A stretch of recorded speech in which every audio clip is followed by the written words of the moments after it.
Good morning friends, myself Girish Sevakani. दोस्तों आज हम एक मैनेजमेंट कॉन्सेप्ट के बारे में सीखेंगे जिसे स्किल विल मैट्रिक्स कहा जाता है। अगर आप एंटरप्रेन्योर हो तो आपको पता चल सकता है कि आपके ऑर्गेनाइजेशन में कौन से डिफरेंट टाइप ऑफ एम्प्लॉयज है। आपको ये भी पता चल सकता है कि आप अपने एम्प्लॉयज को कैसे हैंडल कर सकते हो। आप ये भी जान सकते हो कि कौन से टेक्निक से, कौन से कोचिंग टेक्निक से आप अपने एम्प्लॉयज की ग्रोथ कर सकते हो, उन्हें मोटिवेट कर सकते हो। दोस्तों रिसेंटली हमने भी एक ऑर्गेनाइजेशन में सेशन लिया था एंड उनका भी सेम प्रॉब्लम था। They didn't have an idea in which quadrant their employees are present. And काफी बार एम्प्लॉयज को भी पता नहीं होता कि वो कौन से क्वाड्रेंट में बिलोंग होते हैं एंड उन्हें क्या करना चाहिए या ऑर्गेनाइजेशन को क्या करना चाहिए अपने एम्प्लॉयज की ग्रोथ के लिए। सो दोस्तों ये जो स्किल विल मैट्रिक्स है इसमें दो डायमेंशन है। पहला है विल, आपका desire to do a particular task, and दूसरा है skill, that is your talent and ability to do the particular task. इसके बेस पे चार क्वाड्रेंट्स होते हैं। एक लो स्किल लो विल, दूसरा होता है हाई स्किल लो विल, तीसरा होता है हाई विल लो स्किल, और चौथा होता है हाई स्किल हाई विल। सो दोस्तों ये जो पहला क्वाड्रेंट है लो स्किल लो विल, इसमें कौन आते हैं? इसमें आते हैं न्यू ज्वाइनीज जो कि अभी अभी ज्वाइन हुए हैं, फ्रेशर्स है, जस्ट कॉलेज से आए हैं। अभी दोस्तों काफी न्यू ज्वाइनीज फ्रेशर्स ऐसे होते हैं जिनमें ऑब्वियसली फ्रेशर है तो स्किल कम होता है, एंड दूसरा कुछ फ्रेशर्स ऐसे होते हैं जिनमें फियर होता है, दे आर अफ्रेड, उसकी वजह से उनका विल कम होता है। इस क्वाड्रेंट में और भी टाइप ऑफ एम्प्लॉयज आते हैं जो कि इंट्रा डिपार्टमेंट ट्रांसफर होते हैं। समझो एक फाइनेंस का बंदे को मार्केटिंग में डाला या मार्केटिंग के बंदे को फाइनेंस डाला, डिपार्टमेंट चेंज हुआ, उस डिपार्टमेंट का स्किल नहीं है एंड सिंस न्यू डिपार्टमेंट है तो उतना विल भी नहीं होता है। सो ऐसे type of employees are in first quadrant, that is low skill low will. It's very dangerous for the organisation to have more number of employees in this quadrant, और employees के लिए भी काफी डेंजरस होता है अगर वो ज्यादा वक्त के लिए इस क्वाड्रेंट में रहे, क्योंकि फिर ऑर्गेनाइजेशन को लगेगा कि उनका कुछ यूज नहीं है, ऑर्गेनाइजेशन कैन ले ऑफ, और अगर ऑर्गेनाइजेशन में इस क्वाड्रेंट में ज्यादा एम्प्लॉयज है तो ऑर्गेनाइजेशन ग्रो नहीं कर पाएगी। दूसरा क्वाड्रेंट है high skill but low will. अब दोस्तों इस क्वाड्रेंट में कैसे लोग आते हैं? इस क्वाड्रेंट में ज्यादा करके आपके ओल्ड एम्प्लॉयज आते हैं, एक्सपीरियंस एम्प्लॉयज आते हैं, एंड काफी तो डिपार्टमेंट हेड्स होते हैं जिनके पास एक्सपीरियंस काफी है, इसलिए तो इतने साल से ऑर्गेनाइजेशन में, ऑर्गेनाइजेशन का ज्यादा बिजनेस ये लोग लाते हैं।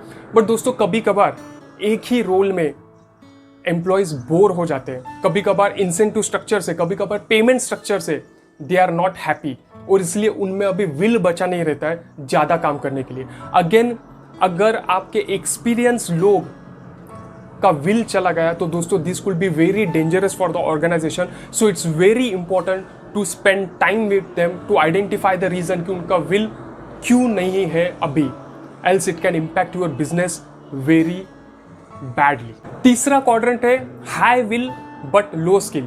अब इस क्वाड्रेंट में ऐसे लोग आते हैं न्यू कमर्स जो कि ट्रेनिंग पीरियड में है, दोस्तों फुल ऑफ एनर्जी है।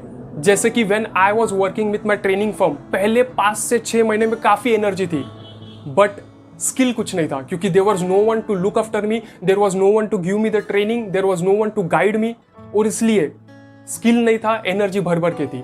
सो काफी बार ऐसा होता है न्यू कमर्स आते हैं, एनर्जी पूरी लेके आते हैं बट स्किल नहीं होती है, बट ट्रेनिंग के साथ ये स्किल उन्हें प्रोवाइड की जा सकती है जिसकी वजह से वो इस क्वाड्रेंट में से निकल के दूसरे क्वाड्रेंट में जा सकते हैं। So new commerce come in the quadrant high will but low skill. और चौथा क्वाड्रेंट आता है हाई स्किल हाई विल।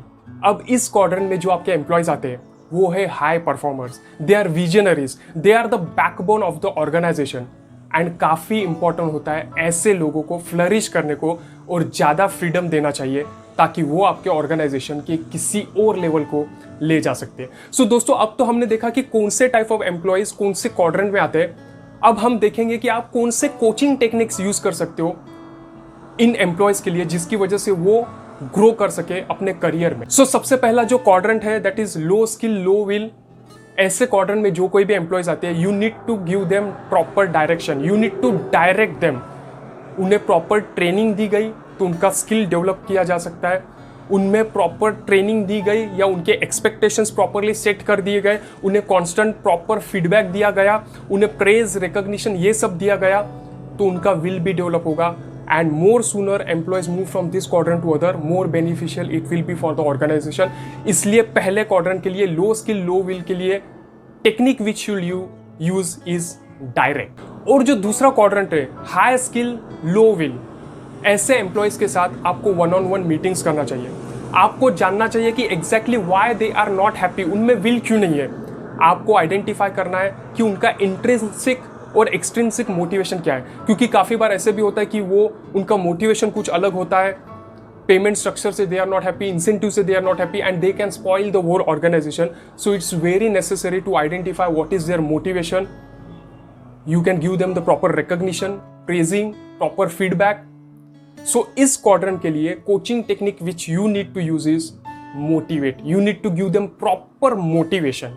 और दोस्तों तीसरा quadrant that is high will but low skill, ऐसे एम्प्लॉयज के लिए जो कोचिंग टेक्निक आपको यूज करनी है इज गाइडेंस. आप उनको प्रॉपर गाइडेंस दोगे, प्रॉपर ट्रेनिंग दोगे तो उनका स्किल लेवल भी ऊपर आएगा. एनर्जी तो उनमें ऑलरेडी है. क्लियर एक्सपेक्टेशन सेट कीजिएगा, उन्हें भी प्रॉपर फीडबैक दीजिएगा so that they can move from this quadrant and they can go in the another quadrant, जिसकी वजह से एम्प्लॉयज की भी ग्रोथ होगी और आपके ऑर्गेनाइजेशन की भी ग्रोथ होगी. So technique which you need to use for them is guide. और जो फाइनल क्वाड्रेंट है हाई स्किल हाई विल, दोस्तों ये ऑलरेडी हाई परफॉर्मर्स है. ऐसे एम्प्लॉयज़ को आपको एम्पावर करना चाहिए, डेलीगेट करना चाहिए, आपको उन्हें फ्रीडम देना चाहिए, आपको उन्हें एंकरेज करना चाहिए ज़्यादा रिस्पॉन्सिबिलिटीज़ लेने के लिए, आपको उन्हें फ्री हैंड देना चाहिए डिसीजन मेकिंग में, आपको उन्हें रोल देना चाहिए इन ट्रेनिंग अदर एम्प्लॉयज़. ऐसे लोग आपकी ऑर्गेनाइजेशन को दूसरे लेवल पे लेके जाएंगे. दोस्तों आशा करता हूँ ये जो स्किल विल मैट्रिक्स है आपको काफ़ी हेल्पफुल रहा होगा. आप भी अपने ऑर्गेनाइजेशन में ये मैट्रिक्स इंप्लीमेंट कर सकते हैं. आप आइडेंटिफाई कर सकते हो कि आपके एम्प्लॉयज़ कौन से क्वाड्रेंट में है और एम्प्लॉयज़ भी आइडेंटिफाई करते हैं कि which quadrant they are currently. That's all from our side. अगर चैनल पे आप नए हो तो ज़रूर सब्सक्राइब कीजिएगा. ऐसे ज़बरदस्त मैनेजमेंट कॉन्सेप्ट्स आपको देखे रहेंगे. Do like share comment and comment in the comment box. Until then, be safe, be healthy, take care, and bye-bye.